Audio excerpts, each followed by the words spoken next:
सत साहिब सतगुरुदेव की जय। बंदी छोड़ कबीर साहिब जी की जय। बंदी छोड़ गरीबदास जी महाराज जी की जय। स्वामी राम देवानंद जी गुरु महाराज जी की जय हो।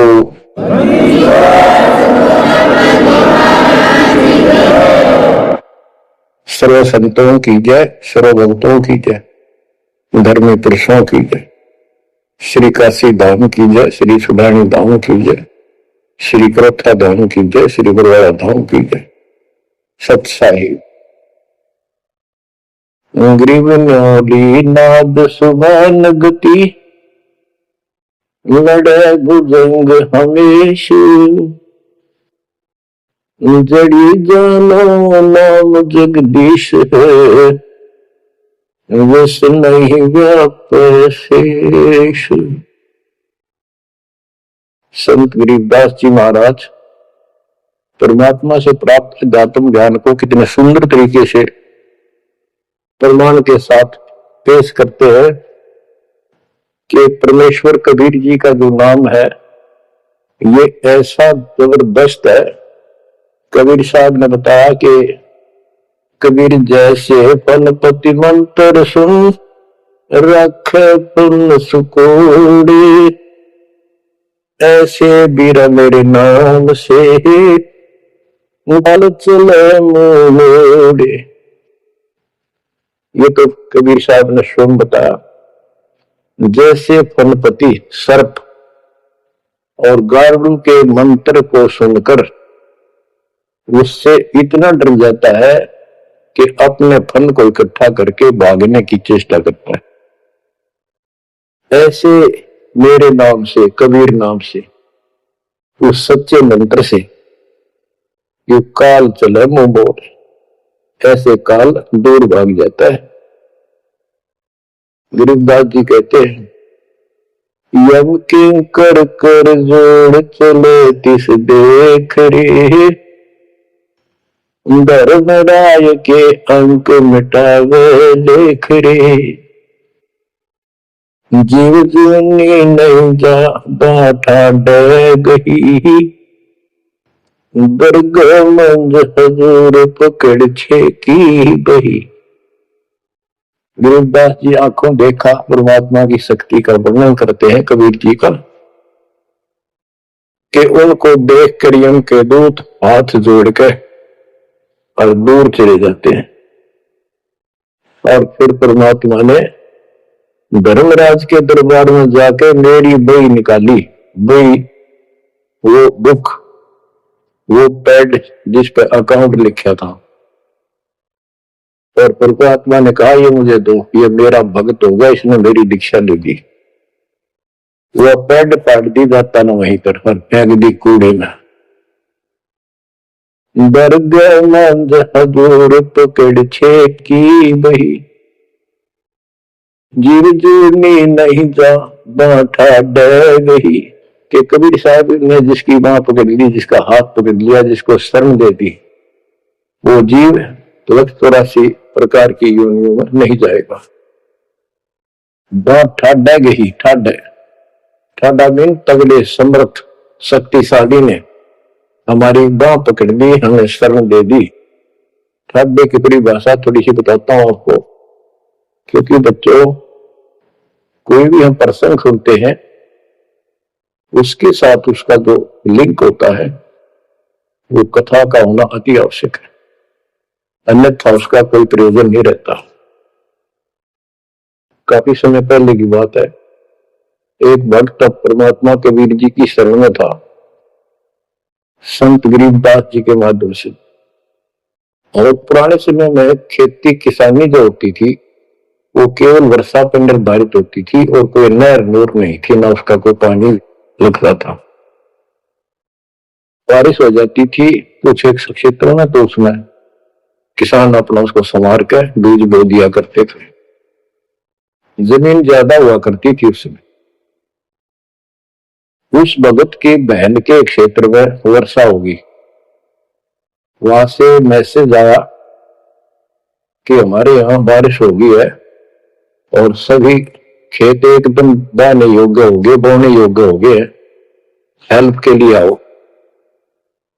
वो अपने बैल अपना हल लेकर चला गया, उसको दूसरे खेत में भेज दिया। स्वयं उसका जो जीजा था, बहन का बटेऊ पति, वो अपने बैल लेकर दूसरे खेत में चला गया। जिस खेत में वो भक्त गया, दिन में हल चलाया, दोपहर के समय कुछ समय रेस्ट देते हैं बैलों को, पेड़ के नीचे चला गया। फिर वहां देखा आसपास एक तालाब थी, छोटी सी तलैया जोड़ी, उसमें कुछ पेड़ पेड़ थे, पानी था। बैलों को पानी पिलाने चला गया तो वहां एक मंडी बनी हुई थी, यादगार सी छोटी सी चबूतरा सा बना के। उस पे एक बेली गुड़की रखी थी। बेली पहले 5 किलो का कट्ठा बनाया करते, वो विशेषकर चढ़ाने के लिए होता था। भेंट अपने देवी देवताओं को किसान चढ़ाते थे, बोल देते थे पहली फसल का पहला वो 5 किलो ऐसे पीर का चढ़ाओ। पीर की मंडी थी। तो वो जो एक का डला सा था मोटा 5 किलो का, 5 शेर का, उसको उठा लाया वो भक्त, कुछ आप खाया, कुछ बैलों को खिला दिया, अपना काम करके शाम में घर पे आ गया, सो गया। रात्रि के 12 बजे के आसपास एक 4.5 फुट का, टोपी सिर पर, सफेद कपड़े, दाढ़ी जैसे मुसलमान वेशभूषा, आकर उससे 10 फुट दूर खड़ा होके और कहने लगा, तेने मेरा गुड़ कैसे खा लिया, तेरी हिम्मत कैसे पड़ गई, तो ठड्डे की शरण में है इसलिए बच गया, न तुझे मारता और तेरे दोनों बैलों को मारूंगा। मेरी पार नहीं बसाई और कति ला ला कर रखी और बहुत गुस्से में था। यूं कहकर चला गया। भगत को भी फिर थोड़ा सा एहसास हुआ ये के भला थी, बाकी इतना तो विश्वास था कि समर्थ की शरण में हो, इस तरह के कुतरुओं का कोई बहुत नहीं। फिर भी मन में था भी कदे ये बात हुई तो हुई क्यों, ऐसा क्या कारण हो गया। उसने अपनी बहन से पूछा कि बहन ऐसे ऐसे उस मंडी पर गुड़ चढ़ा रखा था आपके खेत में, किसकी वहां रखी है वो आपके खेत के बराबर में जोड़ी पे, तालाब पे। तो उसकी बहन बोली क्या बात हो भाई, तो एक बेली चढ़ा रखी थी, किसी ने गुड़की तो रखी थी, मैं उठा लिया, उड़ा कुत्ते खाओ उसने, मन बैला की खिला दी, कुछ आप खा ली। उसकी बहन बोली रे क्यों जुल्म कर दिया, तो लोग को उठा लिया तू वहां से, रोड लागी ने सुनते ही भाई बोला मेरी तो सुन ले सारी। वो एक इतने 4.5 फुट का, 4 फुट का आदमी होगा और सफेद कपड़े पर रखे, ऊपर टोपी, मुसलमान टाइप सा था और मेरे से 10 फुट दूर खड़ा होगा। रात को आया और मैं बोला तेरी हिम्मत कैसे पड़ गई, मेरा गुड़ उठा लिया, तेने खा कैसे लिया। मैं बोला नहीं, वो आप पे बोलेगा। मैं बोला तू ठाडे की शरण में है, मैं तुझे मारू और तेरे दोनों बाल मारू। ला ला के रखी थी और नो कहकर चला गया वापस। वो भेड़ और फूट फूट कर रोने लगी, बोला रे तो मेरा काड़ा मुंह कराओ के जवाब दो, माने न्यू शहरों से तने के वो गुड़ पाया खाने को, हमारा सारे गुड़ की कमी है यहाँ पर। बहुत बुरी तरह लगी रो भाई, बचा कुकर पड़ा भाई, अपने पति ने भी लड़न लगी, तने क्यों भेजा ही उस साइड में, तो मैं उनको ना भेजा, तने बताना चाहिए था इसको पहले। वो भाई बोला है तेरी अब भी अकल पर पर्दा पड़ रहा, उतरा शेर हाथ जोड़ के गया, अरे का तू ठाडेगी शरण में, जा तो बच गया, न मारी दो बोले तो रोज जाओ पाछे थे, अरे मैं जिंदा जी रोज लाग रही तो पागल कहेगी, कितनी भी अकल में पर्दा पड़ गया तुम्हारे, मैं किसकी सुनूं पता है, मुझे रिक्वेस्ट करो थारे थे तुम भी आ जाओ, मैं भूतना दिन में डर मर जाओगे। तो बच्चों यम की कर कर जोड़ चले तिस देख रे,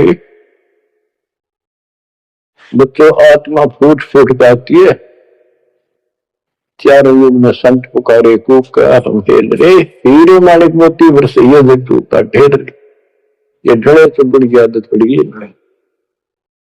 यम की कर कर जोड़ चले तिस देख रे, धर्म राय की बंद मिटावे लेख रे, जे जूनी बह जावा ठाडे गही ठाडे दग मंद हजूर पकड़ छे की वही। सुन मंडल सतलोक अगमपुर धाम है, धन बंदी छोड़ कबीर तुम्हारा नाम है। बच्चों, इस परम पिता के प्रेम में ऐसे गजब के ज्ञान, ऐसे समर्थ की शरण आत्मा बाहु को देती है, रोका नहीं जाता। सबसे शुक्र मनाते अपने गुरुदेव का, हे बंदी छोड़, हे परम पिता कैसे संग दिया, कैसा सुंदर राह बता दिया। रखो या भूतड़े अरे न पूजे भी जाओ और दुर्गति भी दो किनो रहनी थी। और गीता कहती भूत पूजोगे भूत पाओगे। परमात्मा की सूक्ष्म वेद की वाणी कहती है, भूत में सो भूत है, देव में सो देव, राम में सो राम है, तुम सकल सुरदेव। अब प्रश्न चल रहा है, कबीर जैसे फनपति मंत्र सुन रखा फन सकोड़े, ऐसे बीरा मेरे नाम से काल चले मोड़े। पारक के अंक की अमर ग्रंथ की प्रथम वाणी है, गरीब नौल नाद सुभान गति लड़े भुजंग हमेश, जड़ी जानो नाम जगदीश है, विष नहीं वह कैशेष। जैसे कि नेवला होता है सारा 9 इंच का प्राणी, और वो 10 फुट के सांप को, सर्प को, भुजंग को मार देता है। कैसे मार देता है? उसके पास एक ट्रिक है, उसके पास एक जड़ी होती है, एक नागदमन जड़ी होती है जंगल में, उसको सूंघता है, उसमें स्मेल आती है। वो सर्प को उस समय छेड़ता है जो वो जड़ी के आसपास होता है, वो झाड़ बोझड़ों के अंदर होती है।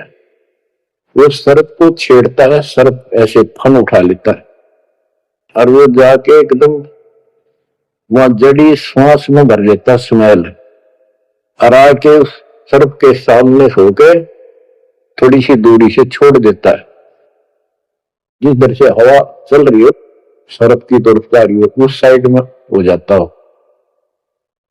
सर्प को उससे चक्कर आने शुरू हो जाते उस स्मेल से, उसका जी घबराता है और वो भागने की चेष्टा करता है। नेवला फिर उसके गर्दन पे बैठ जाता है, मुंडी पे पीछे के, और वहां मुंह के ऊपर फिर वो स्मेल छोड़ता ही रहता है। उसको अचेत करके फिर पकड़ कर उसको मार डालता है, काट देता है। तो बच्चों, गरीबदास जी ने बताया कि कबीर परमेश्वर का ये सच्चा नाम सतनाम और सारनाम, सारनाम है, ये है मेन चीज। सतनाम भी बहुत शक्ति हो जाती है इन दोनों के मेल से। जैसे 2 जड़ियों को मिला दिया जाए, उसका कुछ अलग से स्ट्रॉन्ग दवाई बन जाती है, मेडिसिन। और तीसरी मालिक मिला, मालिक का जो सारनाम है, वो तो कहना ही क्या है। तो हमारा तो मोक्ष जो होगा इन सभी मंत्रों के जाप से होगा। ये हमारी साधना है, पूजा हमारी सारनाम है। बच्चों, जैसे एक छोटा सा सर्प उस जड़ी की ताकत से, स्मेल की ताकत से जो श्वास में भर के लाता है, इतने तगड़े लंबे सर्प को कंडम कर देता है, ऐसे ही परमात्मा के इस नाम के सिमरन श्वास के द्वारा करने से। तो बताया कि गिरिव नौल नाद सुभान गति लड़े भुजंग हमेश, और जड़ी जानो नाम जगदीश है। जगदीश सारी सृष्टि के मालिक का जो असली नाम है, वो जड़ी है, वो नागदमन जड़ी है। अब जैसे सतनाम भी बहुत ताकत रखता है, ये हमारी साधना है। जैसे प्रथम मंत्र सतनाम, ये साधना है। सार नाम हमारी पूजा है। पूजा और साधना में अंतर होता है। कबीर साहब हमारा पूज्य है। साधना वो के जैसे हमने जल की आवश्यकता है तो हैंडपंप लगाते हैं। हैंडपंप के लिए बोकी और पाइप, बोकी मारते रहते हैं, मिट्टी बाहर डालते रहते हैं।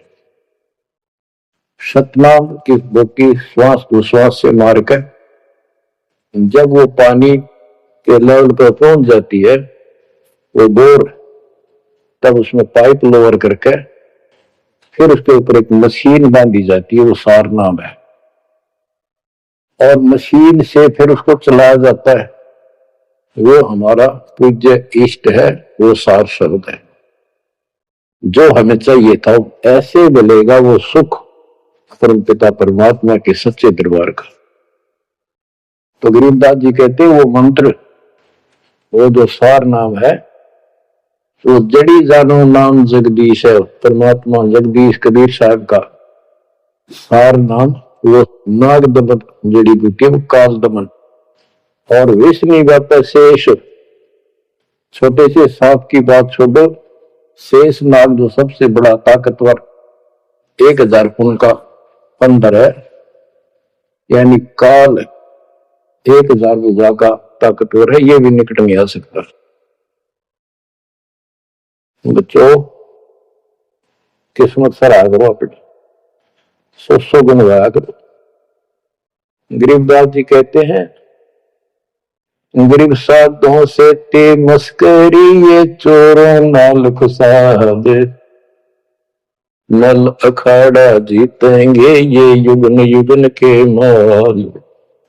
माल, रेसलर, पहलवान, इन नकली गुरुओं से तो खुश है सारा संसार, साधों से ती मस्करी, इन चोरा नाल खुशाद। इन चोरों से, झूठे गुरुओं से खुश और साधु संतों के मजाक करते हैं।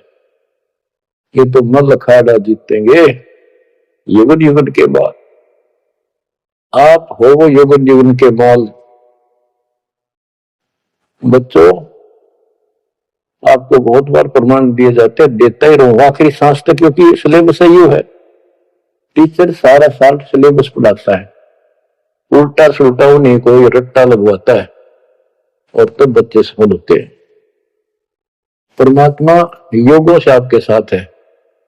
सतयुग में राजा अम्बरीश एक बहुत बड़े धार्मिक राजा हुए हैं और खूब यज्ञ किया करते थे, भंडारे करते थे, ब्राह्मणों को खूब धन दान करते थे, लागड़ गौ बांटा करते थे।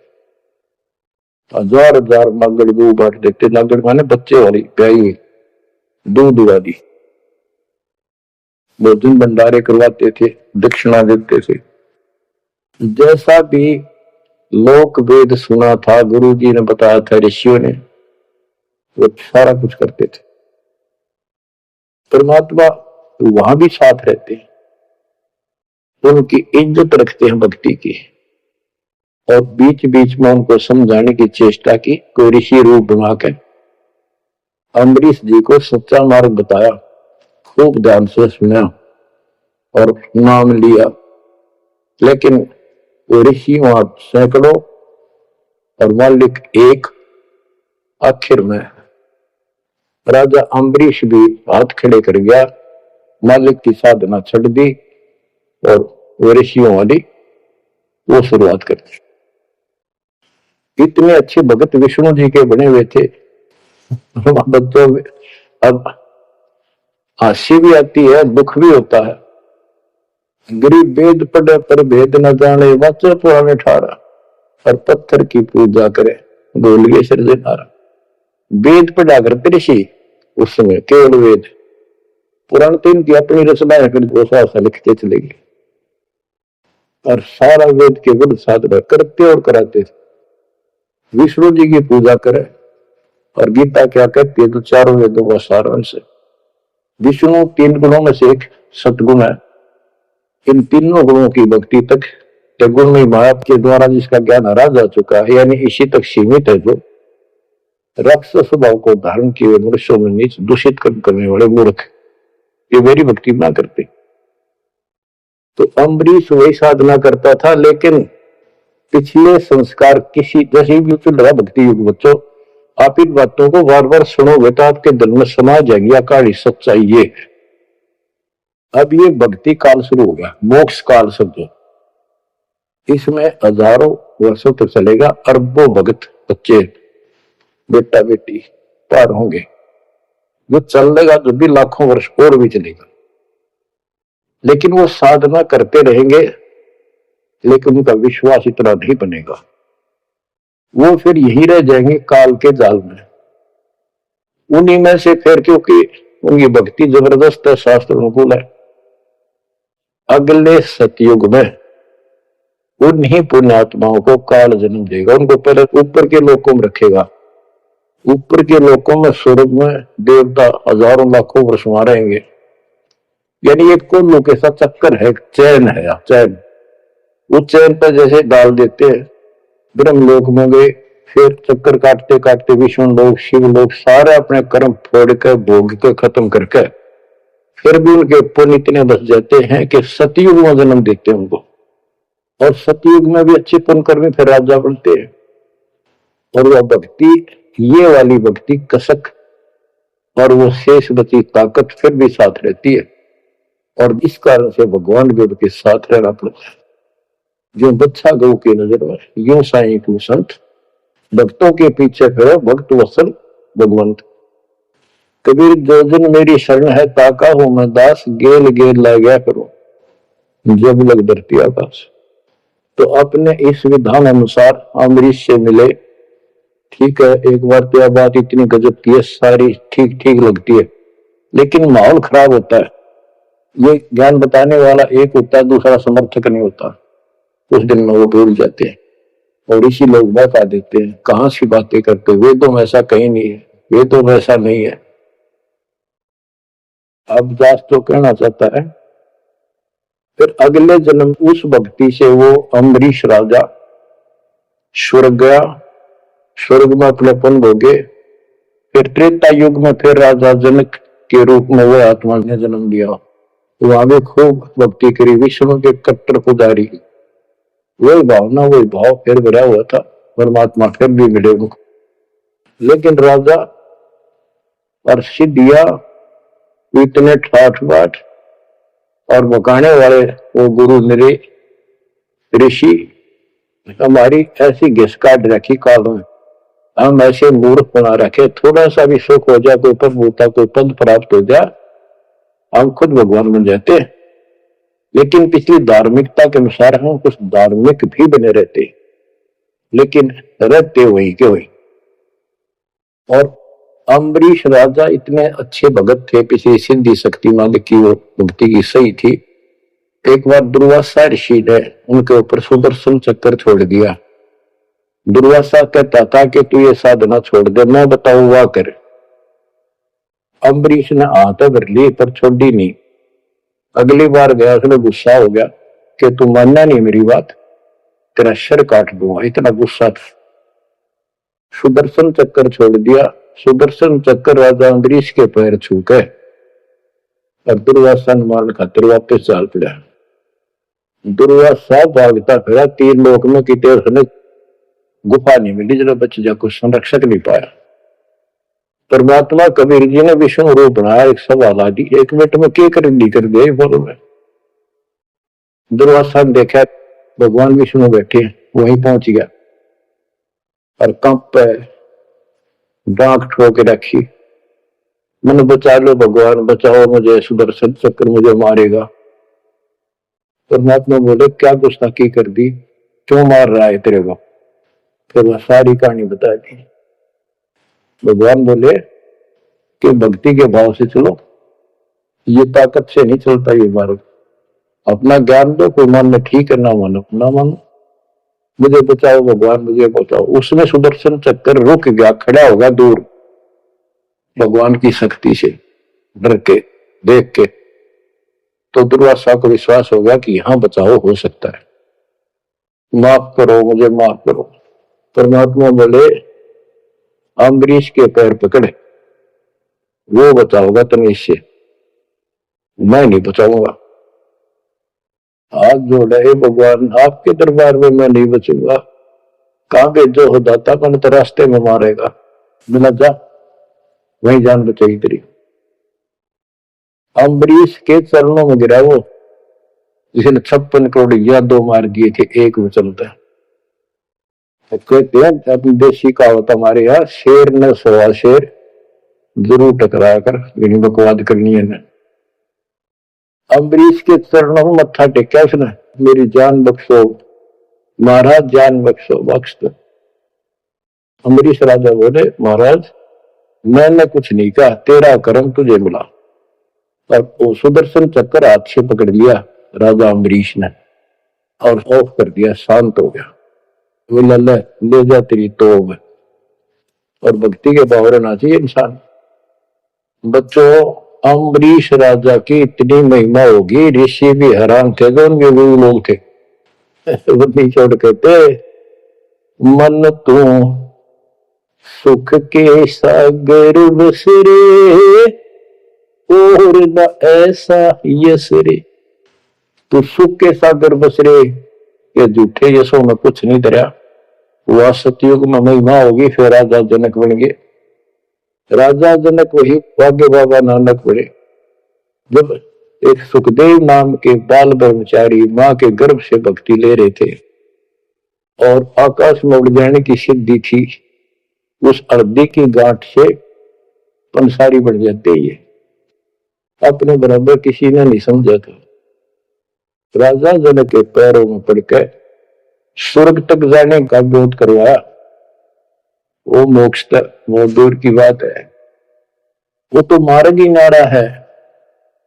गरीब सुखदेव ने 84 भुगती, बिना पजाए खरगो, तेरी क्या बुनियाद पर हणी, तो पेंडा पंथ पकड़ो।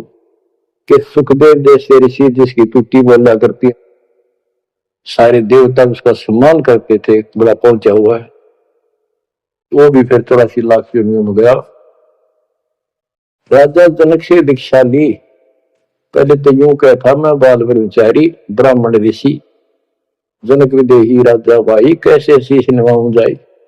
सुखदेव बोले, ज्ञान विवेक का, हमने स्त्री का मुख नहीं देखा। राजा के 10,000 रानियां। तो गरीबदास जी कहते हैं, गोरख से ज्ञानी गणे सुखदेव जति जिहान। वो अपने आप को जति मान रहा था। और सीता सी वो बारिया, संत दूर स्थान। संत के घर बहुत दूर है, इन बात का तो नहीं भाई इसने ब्याह करवा रखा है, इसका न्यू हो रहा था, ये संत कैसे हो सकता है। 10,000 रानी थी, फिर भी उस नकली तो 2 भी अच्छा था राजा जनक। बच्चों, ये मूल ज्ञान है, ये निचोड़ है, निष्कर्ष है, ये तत्व ज्ञान है। और राजा जनक रूप में बहुत बड़े यज्ञ किए, बहुत प्रमाण है पुराणों में। बहुत धर्म भंडारे लाए, यानी दूध वाली गाय वाटी साधु संतों, तो धर्म पुण्य बन गए। अब देख काल कैसे ठगी करता है बच्चों, सारे पॉइंट याद रखने पड़ेंगे। बेमतलब अपने धन ने खोया नहीं करते। राजा जनक और सुखदेव विमानों बैठकर स्वर्ग जान लग रहे। रास्ते में 12 करोड़ आत्माएं नरक में तंग पा रही थी, हाहाकार मचा, रोवे। राजा जनक ने कहा, ये आवाज कहां से आ रही, चिल्लाने की, रोको मेरा विमान रोको। रोक दिया। उनको बताया गया कि यहाँ एक नरक है, उसमें 12 करोड़ आत्माएं जीव अपने कर्म दंड भोग रहे, पाप। राजा ने कहा, इनको छोड़ दो, इनको कष्ट ना दो। तो वहां जो उनके साथ गए थे देवदूत यमदूत, वो कहने लगे, जी यहाँ आपका हुक्म नहीं चलता, यहाँ का राजा धर्मराज है, उसके आदेश से सब कुछ होता है। बोला, या तो मुझे इस नरक में डाल दो, मुझे भी यहीं छोड़ दो, ना इनको निकाल दो। धर्मराज तक बात गई। धर्मराज जी वहां आए, बात सुनी। धर्मराज बोले, राजन अपने अपने कर्मा का फल सब न भोगना पड़ता है, ऐसे नहीं कुछ हो सकता। तो राजा आकड़ गया। भाव यानी एक परमार्थी भाव, परमार्थ भी हिसाब का होना चाहिए, उपवाद में कोई परमार्थ नहीं चला गया। कि या तो मुझे यहाँ छोड़ दो या इनको साथ लो मेरे। तब धर्मराय ने एक विकल्प निकाला कि आप अपने पुण्य दे दो इनको, आधे या जितने चाहते हो, उतने समय तक इनको आपके साथ वहां स्वर्ग में भेज देंगे। राजा ने 50% पुण्य दान कर दिए। सबको बिठा के 12 करोड़ आत्माओं को विमान में बिठा के और स्वर्ग ले गए। बच्चों, सुखदेव ने गलती करी नहीं, वो तो आज तक स्वर्ग में है। और वो राजा जनक ने आधे पुण्य खत्म कर दिए, बाकी के पुण्य में किला झाड़ के खा के खर्च के खो खंडा के बाबा नानक रूप में जन्मे। पहले राजा थे 2 जन्मों में, दुनिया